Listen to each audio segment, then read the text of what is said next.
The information provided in this podcast is for general information purposes only and should not be considered as personal advice. Always consult with a qualified professional or expert in the relevant field for personalised advice tailored to your specific situation. Welcome to the Wealth Guide podcast created by Ryker Capital. I'd like to welcome our General Manager, Jasmine Logue. Jazz, welcome. Morning. Thank you so much for the introduction. Today is a really special day for the team at Ryker Capital. I'd like to introduce our financial advice business to you.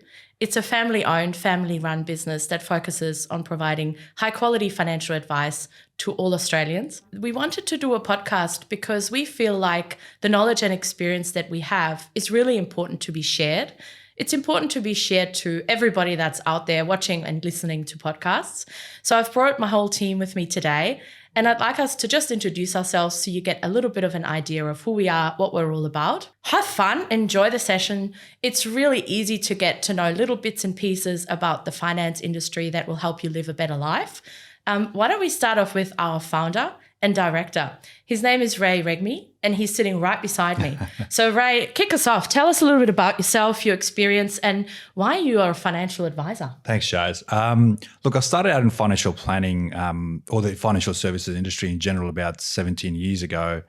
I really liked the industry, what it was about and what it did and the value that added on customers' lives.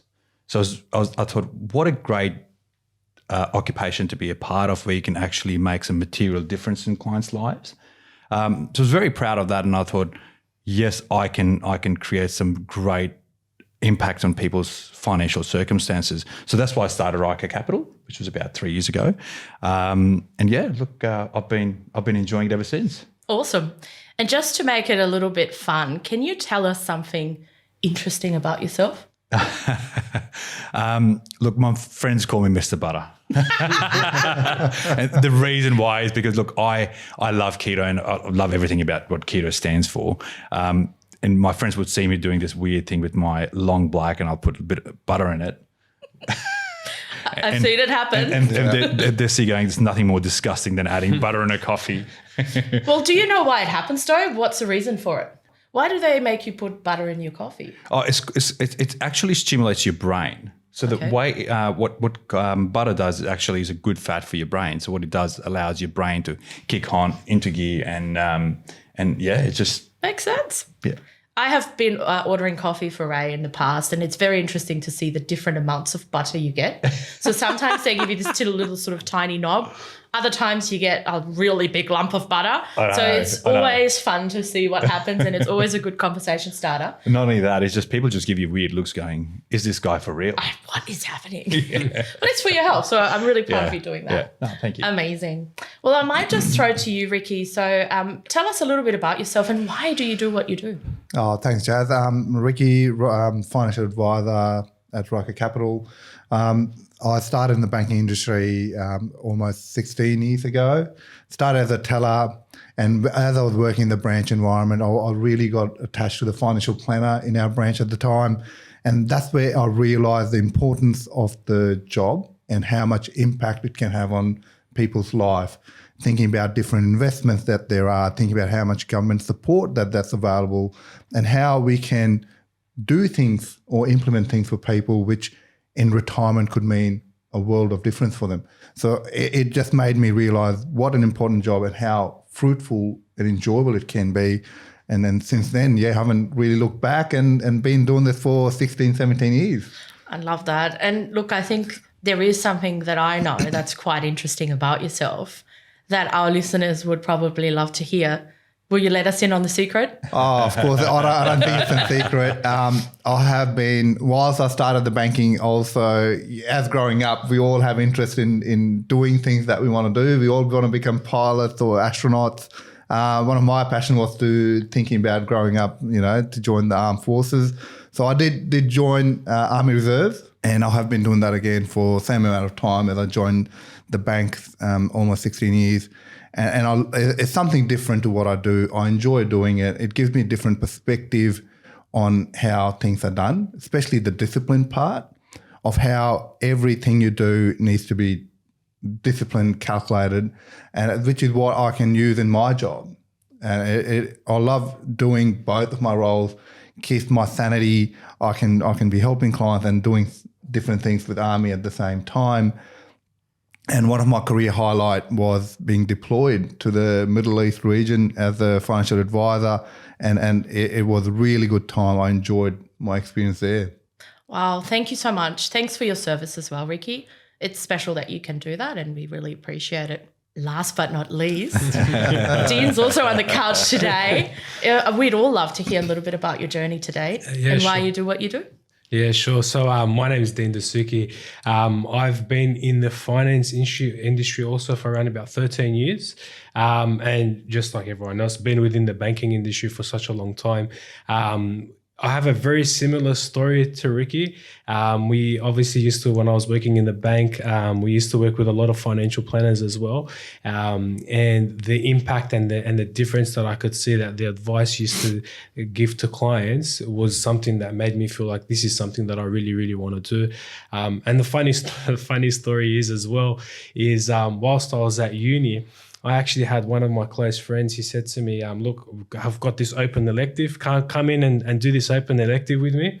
I go, okay, well, what's the subject? He goes, financial planning. I go, okay, well, that's all right. I'll do the open elective. We'll see how it goes.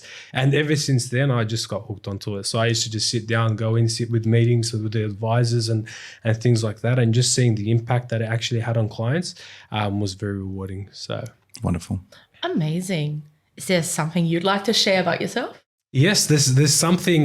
Look, I'm afraid of heights. I don't know why, but I'm afraid of heights. I've done so many things to try and overcome it. I've climbed the Harbour Bridge.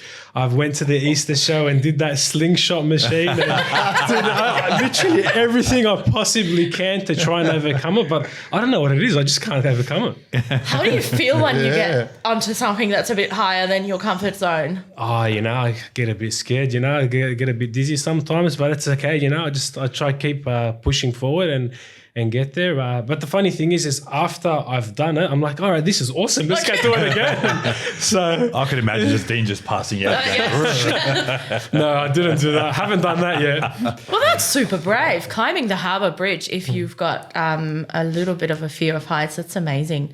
Look, I'll also share about myself. So I'm the general manager at Ryker Capital. I've been in advice for coming up to 18 years now. And I am a similar story to you, Dean. When I finished high school and I was thinking about what to do at uni, I really wasn't sure. So I kind of rang up a course coordinator and I said, look, I grew up in a household where my mum and dad were very social in nature. My mum's a nurse. We were always taught to help people. Do your best. Be a good person. If you've got an ability, maximize that. And then I've met my husband. He's a stockbroker and his dad was a financial controller. So I entered this world of money and I found out that I'm pretty good at it. It was a really cool experience to be able to combine the two things, I guess the way I was brought up and things that I'm very passionate about and just naturally good at in this career of financial planning. I've never looked back either. I love what we do and I love being able to lead a team of you guys now so that we can get advice of the highest quality out to even more people. So I think that we all share a similar passion. One of the main reasons, though, that I continue to persist in giving financial advice and why I love that is because of the educational aspect of it. I think having the ability to increase your knowledge all the way through your lifetime is really powerful. And that sort of summarizes the reason why we are going to do this podcast. We want people to be able to get even little snippets of knowledge that are going to make them think, right, that situation describes me. And if these guys can explain to me how I can do better, how I can make more of my resources, I think that's just going to really increase the satisfaction we've got. Also, after you've done a job for about 15 years or so, it's time to give back. So we've really lived great lives doing this job. We've been able to look after our families and have a lot of success in it. So the podcast is all about giving back to people. That's probably it from us for the first episode. We're looking forward to getting to know all of you guys, post comments and stuff so that we know what you want to hear about. And we're super thrilled. So let's give everybody a thumbs up or a high five and let's get started with the podcast. Okay. Woo!